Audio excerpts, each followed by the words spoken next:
So thank you very much for the invitation to join you. Many of you now know I am married to a Southern German, and so the opportunity to spend some time in mein Heimat auch ein bisschen is a great pleasure. It is a great pleasure to be with you. For those of you who think I'm going to be talking about the television show Succession, I'm very sorry to disappoint you, although I'd be happy to. And in fact, the talk today is somewhat modified, partly because I anticipate that that my friend Adrian Pabst may cover a number of the similar kinds of points that I might have covered as well. And I feel like I've just been talking too much about the failures of liberalism. So I actually want to really try to address, in some ways, the kind of really specific theme of this conference, which is, as it was articulated yesterday, over dinner with Julian, was really to think about the relationship of Cold War liberalism and post-liberalism. And I want to do that in a somewhat slightly different lens than might be typically the case. And I want to use as my point of departure Sam Moyn's really fine book on Cold War liberalism, or liberalism against itself. So I hope I don't garble Sam's thesis, and please don't correct me if I'm wrong. But as I read Sam's thesis in a very, very small and inadequate nutshell, in many ways out of the exigencies of the Cold War, which we just saw very much live and in person, walking through this incredible space here in Geisa, major intellectual figures in the West, especially in the United States and in England, fashioned a liberalism that rejected, in key ways, the left's historical commitment to, and as Sam puts it, an emancipatory project. That it rejected a key element, and maybe even a defining element, of the longstanding left's ambitions, political ambitions. And what was rejected in particular, both in Sam's telling and I think in other tellings, were efforts to achieve especially economic equality to a far greater degree, and economic reconfiguration of the West, and economic justice, and particularly rejecting key elements of the classical liberal assumption about human nature in favor of a more social and socialistic model of some form or another, but one which overcame the basic sort of presuppositions of anthropological individualism that were at the heart and core of classical liberalism. Cold War liberals came to regard with suspicion any such economic project and any such appeal to a more social or socialistic way of thinking. Of course, having in the backdrop this scene in which we're seeing, in which the claims to being a socialist nation or a socialist project resulted in these kinds of horrors right outside of this room. And so they drew on very similar intellectual sources and shared in their condemnation, in particular, of the line of thinking that ran through figures like Rousseau and Hegel and Marx, and this much more, again, egalitarian, economically egalitarian ambition in favor of a much more modest approach and understanding of liberalism. So in other words, the more utopian vision of the left was rejected by key figures on the left itself in favor of a liberalism that was much more minimalist and stressed especially the avoidance of utopian aspirations in politics. And here we can think of Isaiah Berlin and Karl Popper and so forth, in favor of a much more minimalist, what Judith Sklar described as the liberalism of fear, a kind of negative, a via negativa, and what eventually becomes a commendation of a modus, liberalism as a modus vivendi, a way for us to get along, a way for us not to be killing each other, but short of that, not an ambition to remake or reshape the political and economic world. Now, a very minor note in Sam's book is, in fact, the emergence of what we might think of as a kind of alternative utopian project on the left in recent years, but one which bears passing and maybe even little resemblance to its more long-standing historical aspirations for economic equality and economic justice. He mentions one or two times in the text, and something that we have all witnessed in various ways and perhaps have different views of it, the emergence of a widespread form of identity politics, as it's sometimes called, or if it's people on the right, they'll call it woke politics, which I think in the view of many liberals today self-declared liberal is regarded as a kind of illiberal project or has elements of illiberalism in it. Identity politics, for example, maintains that the historical experiences of members of oppressed groups necessitates their representation, and indeed often a kind of compensatory representation in every possible strata and institution of society, from the universities to corporations and so forth. Further, among its presuppositions is that in order for it to effect its ends to correct historical injustices, there is the necessity from time to time, and sometimes more often than not, to constrain free speech in defense of the standing and status of those groups, that perceived forms of harm through speech are increasingly constrained, for example, on campuses that once prized themselves as centers of free inquiry, of academic freedom, but which today are increasingly places where speech is constrained in accordance with this vision of especially protecting and elevating formerly or currently oppressed groups. Here again, dubbed cancellation by those who don't like it, especially those on the right. So we see then the liberal belief in universality, something that was mentioned earlier today, and the aspiration toward the transcendence of particular cultures, races, ethnicity, for the ideal of a more transcendent or transcended, as culturally transcendent human being, has been in fundamental ways summarily rejected by today's left, as well as the effort to cancel some voices, some speakers. Both of these, in a sense, represent a kind of, we could say, a betrayal of or a move away from the forms of classical liberalism. In this sense, I want to suggest that we see at least the utopian project of the left, and Sam acknowledges this, inasmuch as it's to be found on the left is no longer an economic one, quite specifically, but rather one that has much to do with redressing forms of injustices relating to identity. In this sense, we might say that we already in some ways see a form of post-liberalism or post-Cold War liberalism, which, as Sam mentions this in his book, represents a kind of departure from and even a kind of betrayal of older aspirations of the older political left and the tradition of the political left. I think, and I want to suggest that this represents, in key respects, a movement from within Cold War liberalism itself. The reduced horizons, particularly the aspiration of economic justice and even utopian economic justice, has in some ways resulted in a project which lowers the expectations about what can be achieved economically. And so those more utopian aspirations have moved into the realm of identity politics, creating on the left already a kind of post-liberalism. Now, I think today it's called liberalism, but I think, again, in these key elements, it represents a kind of a form of post-liberalism. Now, one of my frustrations with Sam's very fine book was his complete inattention to and disinterest in one major feature of this story that he tells, and to my mind, has been at least as important, if not in some respects more important and even influential in the shaping of contemporary politics, namely a very similar dynamic on the political right. A very similar dynamic on the political right. And I think this is revealed especially by the absence of a chapter that really should have been in the book, which is a chapter on Leo Strauss, a chapter on the figure in some ways most responsible for the formation of a kind of intellectual right cadre, and which would at least have met Sam's criteria of a Jewish intellectual who shaped the Cold War liberal consensus, but in this case, on the right. The Jewish German emigre Leo Strauss, I suspect, was excluded because he is more often categorized as a conservative than as a liberal, but maybe Sam will clarify this later.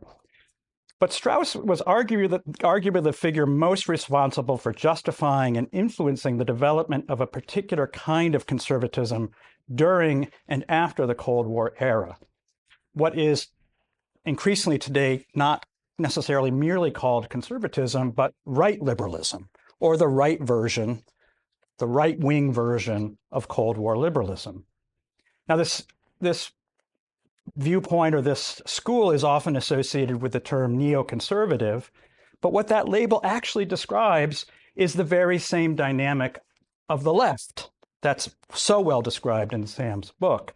In this case, a cadre of former Marxists, for the most part, who in the face of the growing evidence of Soviet oppression and brutality came to reject their former erstwhile utopianism in favor of a more conservative realism. And I think in his book, this trajectory is represented especially by Gertrude Himmelfarb, but could also have been very, very well represented by Irving Kristol, of course. But in this respect, I think it was Leo Strauss, more than any other figure that then is examined in the book, who exerted a powerful intellectual influence over a generation of conservatives, including the son of Gertrude Himmelfarb and Irving Kristol, Bill Kristol, who, by way of Harvey Mansfield at Harvard University, drunk deep from the well of the Straussian understanding of what was the nature of liberalism and the reason for opposition to the utopian project. What is it then about Strauss and Strauss's influence that led to a kind of, we could say, a conservative version of Cold War liberalism that exercised such an important, indeed powerful influence, and which has been continues to be identified as a form or labeled as a form of conservatism, even though I think it has been, partly through my own efforts, successfully increasingly redescribed as a form of right liberalism. What makes Strauss conservative, when in so many ways his form of Cold War liberalism is similar to that of Popper and Berlin and Sklar in certain key aspects? But what makes him, in a distinction from those figures who we might identify as left Cold War liberals, what makes Strauss a right Cold War liberal? Now, as many of you, I'm going to try to parse this out. So, cliffhanger, part 2. Now, as many of you doubtless know, Leo Strauss was a Jewish German political philosopher, born in 1899 and died in 1973. He was born in Kirchhain, I'm not sure if I'm pronouncing that correctly, Kirchhain, Germany, which is about 70 kilometers in the same state in Hesse.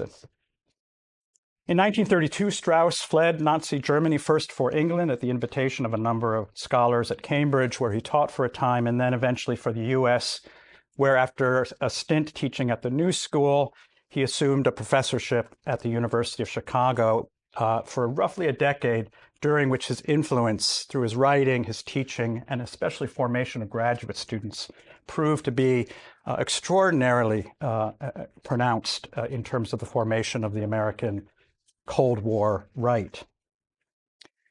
Strauss exerted a massive influence over the practical development of Cold War right liberalism, especially then through this influence on several generations of students and students of students, and now students of students of students. A vast network of Straussian professors. This is the nightmare of many American professors of political theories, the Straussians. There is a vast network of Straussian professors who, over the years, assumed often well-placed and strategic academic positions, including at Yale University, where there are several still on the faculty. Shocking. Harvard University, Harvey Mansfield, of course, the University of Chicago, many Catholic universities, my own university, the University of Notre Dame. But not only in academia, where they helped to shape and populate the next generation of professors, who then spread out even more widely throughout American academia, but by populating also his students, populating a wide variety of think tanks, creating think tanks, centers, programs, policy institutes, as part of the ascent of what then from the 1960s to the election of Ronald Reagan was known as the New Right, this phrase that's now used as the opposition to that old conservatism of Reagan, was called at that time the New Right, beginning especially with the ascent of Barry Goldwater. Strauss and Strauss's students, the Straussians, deeply influenced conservative thinking about domestic policy, ranging from free market economics to approaches to education, maybe the latter most above all personified in the person of Allen Bloom, his most prominent student, famously wrote the best-selling book Closing of the American Mind, published in 1987. Strauss's students and the students of Strauss's students had exerted a powerful influence over right liberal foreign policy. In fact, many of the figures we've been seeing this week were in some ways associated with that world, especially, of course, the robust opposition to communism internationally and any form of socialism in the United States or elsewhere as basically the start of a quick slide down a slippery slope. Jurisprudence, I think something that's often overlooked is Strauss's influence on jurisprudence, particularly American constitutional law, especially due to the influence of many of his students who devoted their life study to the American founding and to the true understanding of the Constitution. And many of his students, some of my current colleagues and former colleagues at Notre Dame, Michael Zuckert in particular, exerted a powerful influence in this area. And of course, through the institutional forms that sought to in many ways popularize Strauss's ideas, the various, again, centers and institutes, but here worth mentioning is the Claremont Institute, and especially its effort through a kind of popularizing of Strauss's ideas to influence political figures, to influence policymakers. Harry Jaffa himself had been a speechwriter of Barry Goldwater, famously crafted the line moderation and extremism and what is the line? Moderation and the pursuit of extremism and the pursuit of moderation is no vice. I can't remember the line, but it's a famous line. Cut that part of the video. Should have looked it up. While Strauss himself was a fairly unassuming academic, largely his entire life's work is devoted to a very piecemeal, highly often technical readings and explications of great texts, classical texts, modern texts, ancient, medieval texts. Nevertheless, at the base and core of his thought, his teaching both then inspired and continues to inspire generations of students, not only to continue his academic project, but to create institutions, to institutionalize a form of right liberal conservatism. This is really critical. Not many academics inspire generations of their students, not just to imitate them, not just to style themselves, wearing scarves and so forth, based on their, kind of cool professors, their cool mentors, but to create institutions, to institutionalize a school of thought. And in this case, more or less defining the essence of Cold War right liberalism and to establish the continuity of that form of conservatism over the last 50 years, almost uncontested. It was really almost monopolizing that space of what it is to be a conservative. So what makes Strauss a conservative liberal or a liberal conservative? Especially given the fact that most, if not all, of Strauss's students have become ardent defenders of liberalism, how did it come to be that he was tagged as a conservative? I would focus on three features of Strauss's writings and teachings, ones that I think have become categorically manifest in the ideas of most, if not all, of the multiple generations of his students. First and most obviously, Strauss, like the writers that Sam writes about, was an anti-utopian. And of course, this is one of the key features of what it is to be a conservative in the middle part of the 20th century in particular. Thinkers such as Eric Voegelin, Michael Oakeshott, and many others in this tradition stress anti-utopianism, particularly as they see it manifested in the Soviet Union or fascist Germany, that the hallmark of this teaching is to avoid the pitfall of attempting to create heaven on earth, to immanentize the eschaton, to use Eric Voegelin's famous phrase. But here's where I think things differ with the kind of left Cold War liberals and the right Cold War liberals. Strauss, in contrast to someone like Karl Popper, for example, praised antiquity, praised Plato, where Popper saw Plato as the first totalitarian. Absolutely praised. Indeed, he saw Plato as in some ways the deepest source of political wisdom, returned often to Plato and to Socrates as the main source of a kind of true political teaching. His fealty and his commendation of the ancients gave his thought a kind of traditionalist or an antiquarian cast. and of course inspired his students' passion for studying the great books tradition, the kind of the tradition that one sees instantiated at schools like St. John's College in the US, and most recently in the establishment of a new college in Texas, University of Austin at Texas, which also created a great books program. And this, of course, stood in resolute contrast to the sort of stated and committed progressivism, educational progressivism, with someone like John Dewey, his sort of bête noire at University of Chicago. Third of these, and maybe the most esoteric in some ways, echoing at least one of the teachings of the ancients, and especially often invoking the Republic, Strauss was suspicious of and toward the demos, of the many. Classical and indeed much of early modern political thought, of course, classified democracy as a debased and even vicious form of government, merely magnifying the many deficiencies of ordinary people, right? Simply enlarging the deficiencies of common folk. Strauss then commended a certain kind of intellectual aristocracy that ought to seek to ascend to political power. And this is a teaching that doubtless appealed to many young men of a certain cast of mind who were drawn to Strauss and Strauss's teaching, and they followed his lead. Again, figures like Bill Kristol, for example, or Paul Wolfowitz, a name that, here in the midst of the Cold War might be memorable, who had been a student of Strauss's as well. And so one sees today an abhorrence to populism, which of course is rampant across the left, is also evident in many of Strauss's students, Bill Kristol being a really good case of that, and many of them having become prominent never-Trumpers on that background. Okay, so part 3 here, cut to the chase, as they say.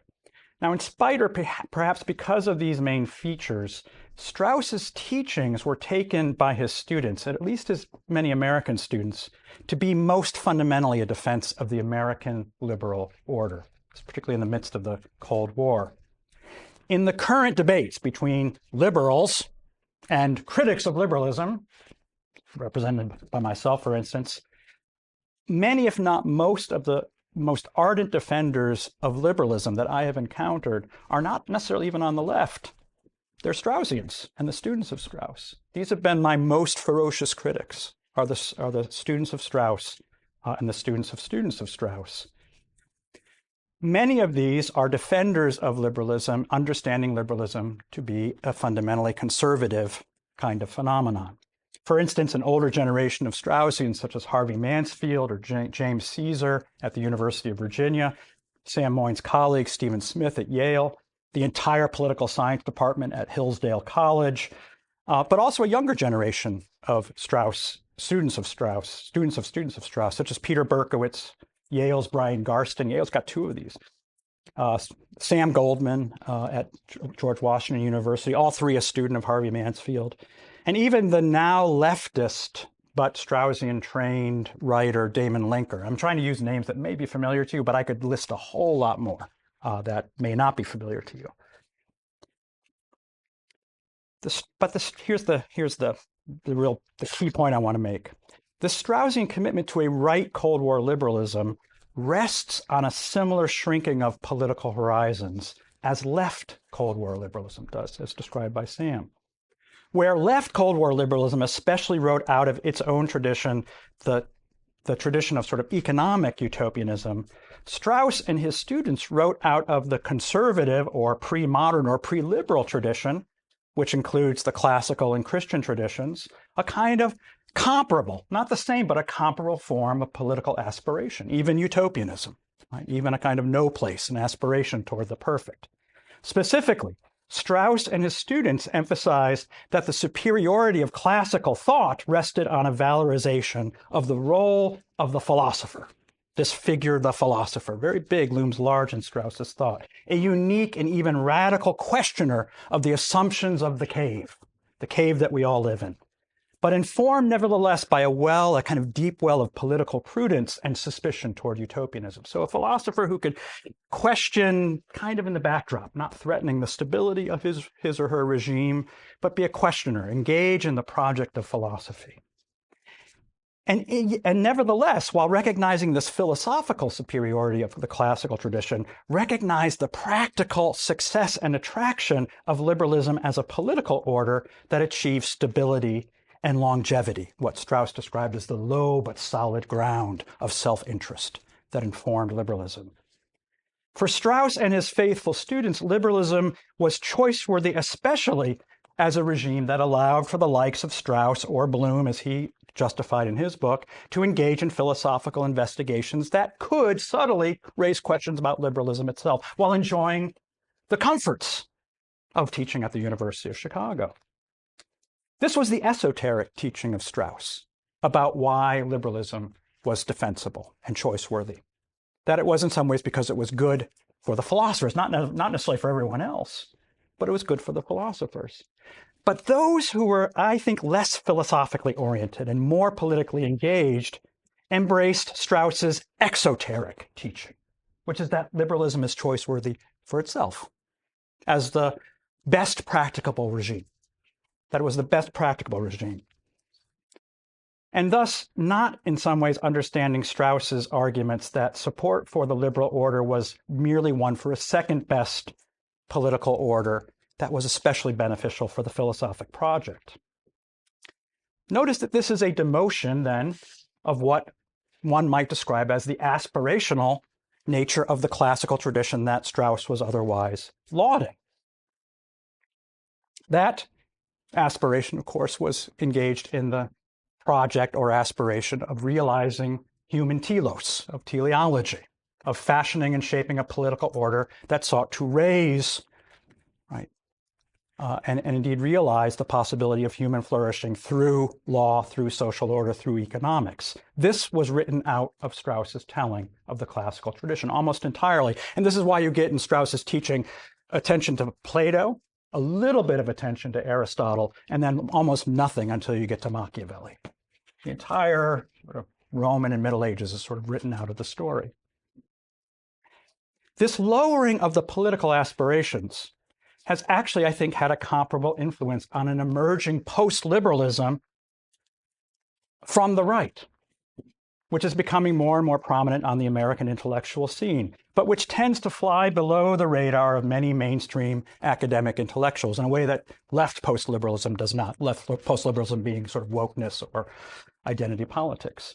This post-liberalism, this right post-liberalism, is guided and inspired especially by Nietzsche.